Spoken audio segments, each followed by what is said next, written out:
ये गीत स्पर्धा कॉम्पिटिशन ये गीत स्पर्धा जे राखी છે એના માટે રાખી છે કે આપણે દર વર્ષે તમારા સ્કૂલમાં એક્ઝામ હોય છે, હાફ યરલી હોય છે, ક્વાર્ટરલી હોય છે, એન્યુઅલ એક્ઝામ હોય છે, તો આપણે પઢાઈ ઉપર તો બહુ ધ્યાન રાખીએ છીએ, પણ એના સાથે જે બીજી વસ્તુઓ છે, દાખલા તરીકે ખેલ છે, ગીત છે, ડાન્સ છે, આ બધી પ્રવૃત્તિઓ જે છે એમાં આપણે પણ પાર્ટિસિપેટ કરવું જોઈએ।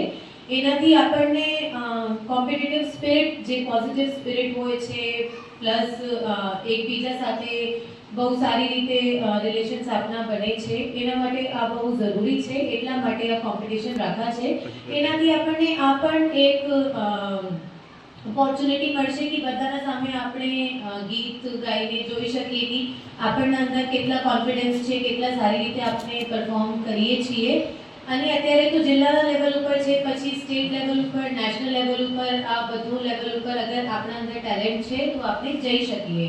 તમે બધા ઇન્ડિયન આઇડલ ઓળખો છો? ઇન્ડિયન આઇડલ એક કોમ્પિટિશન હોય છે, એના સાથે બીજા પણ કોમ્પિટિશન હોય છે જેનાથી બહુ સિંગરો બહાર આવે છે। તમે પણ એમાંથી એક થઈ શકશો। તો આજે જેટલા પાર્ટિસિપન્ટ છે હું બધાને ઓલ ધ બેસ્ટ મારા તરફથી। અને જીત હાર આ બધું હોય છે, પણ આપણે કોમ્પિટિશનમાં કેટલા સારી રીતે પોઝિટિવલી પાર્ટિસિપેટ કરીએ આ સૌથી ઇમ્પોર્ટન્ટ વસ્તુ છે। All the best.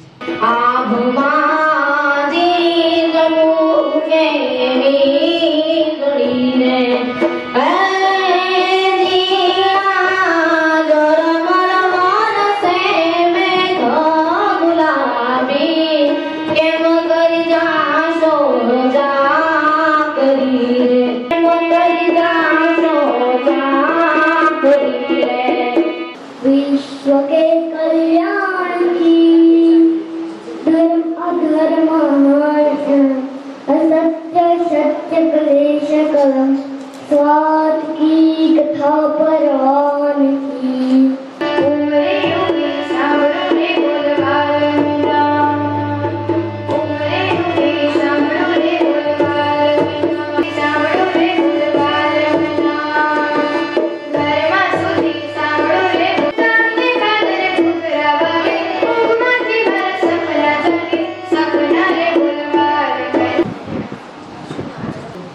नाम गुम जाएगा, चेहरा ये बदल जाएगा, मेरी आवाज ही पहचान है, गर याद रहे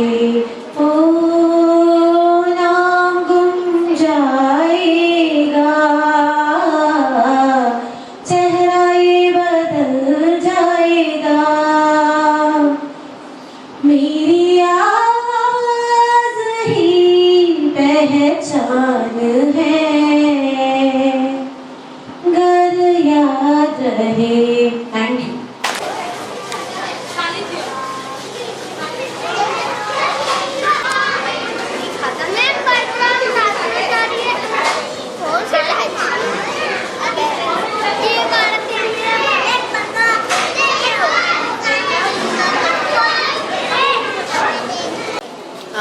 આજે જિલ્લા કક્ષાની ગીત સ્પર્ધા રાખવામાં આવી છે સનરાઈઝ સ્કૂલ ખાતે, અને એમાં અરાઉન્ડ 28 થી 30 પાર્ટિસિપન્ટ્સ છે।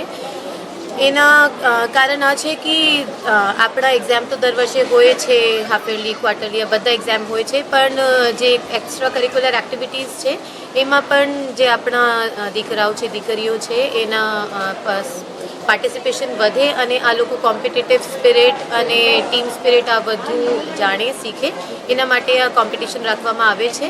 જિલ્લા સ્પર્ધા પછી આ લોકો સ્ટેટ સુધી જઈ શકાય, નેશનલ લેવલ સુધી જઈ શકાય અને આપણા છોટાઉદેપુર જિલ્લાના નામ રોશન કરી શકે। Thank you.